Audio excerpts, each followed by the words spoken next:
ஓம் பராக் சக்தியே போற்றி. வணக்கம் மக்களே.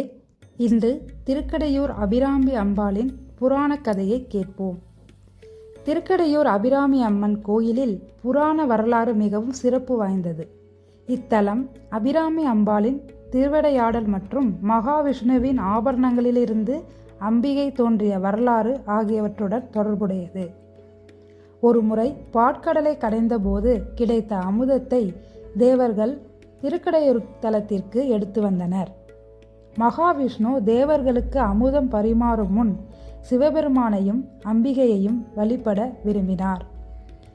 சிவபூஜை செய்யும் போது அம்பிகையையும் சேர்த்து பூஜிப்பது நியாயம் என்பதால் மகாவிஷ்ணு தன் அணிந்திருந்த திருக்கை மற்றும் திருமார் ஆபரணங்களை கழற்றி வைத்துவிட்டு பூஜையை தொடங்கினார்.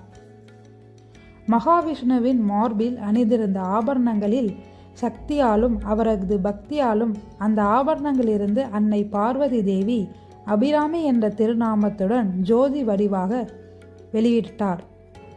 மகாவிஷ்ணுவின் ஆபரணத்திலிருந்து தோன்றிய காரணத்தால் மகாவிஷ்ணுவுக்கு அபிராமி அம்பிகையின் அண்ணனாக கருதி பக்தர்கள் வழிபடத் தொடங்கினர்.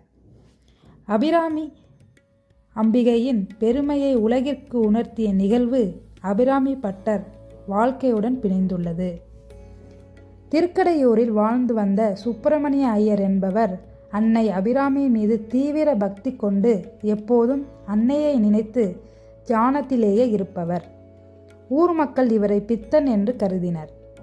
ஒருமுறை தஞ்சையை ஆண்ட சரபோஜி மன்னர் இக்கோயிலுக்கு வந்தார். கருவறை முன்பு தியானத்தில் இருந்த பட்டரிடம் மன்னர் என்று என்ன திதி என்று கேட்டார்.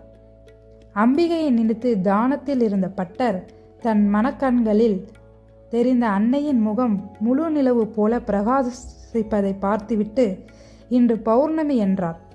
ஆனால் அன்றைய தினம் உண்மையாகவே தை அமாவாசை ஆகும்.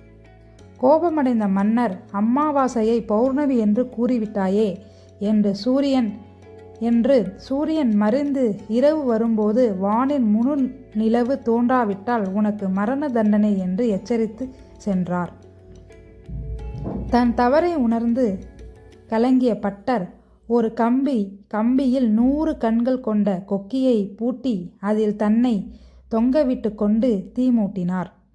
ஒவ்வொரு பாடலாக பாடி முடிக்கும்போது ஒரு கயிற்றை அறுப்பதாக நிர்ணயித்தார். அபிராமி அந்தாதி பாடத் தொடங்கினார். பட்டர் 79வது பாடலான உதிக்கின்ற செங்கதிரே என்ற பாடலை பாடியபோது அன்னை அபிராமி நேரி காட்சியளித்தார். தன் அணிந்திருந்த காதணியை கழற்றி வானில் வீச செய்தாள். அந்த காதணி பல கோடி நிலாக்கள் ஒன்றாக சேர்த்து ஒளி வீசுவது போல பிரகாசித்தது. அந்த அமாவாசை இரவே பௌர்ணமியாக மாறின. அம்பிகையின் அருளால் பட்டர் உயிர் பிழைத்தார். அன்றைய தினம் அவர் பாடிய 100வது பாடலே இன்று அபிராமி அந்தாதி என்று போற்றப்படுகிறது. மக்களே, இன்று திருக்கடையூர் அபிராமி அம்பாளின் புராண கதையை கேட்டீர்கள். இனி வேறொரு புராண கதையில் சந்திப்போம். நன்றி மக்களே. இது போன்ற புராண கதை தெரிந்து கொள்ள சேனலை சப்ஸ்கிரைப் பண்ணவும், லைக் பண்ணவும், ஷேர் பண்ணவும். நன்றி.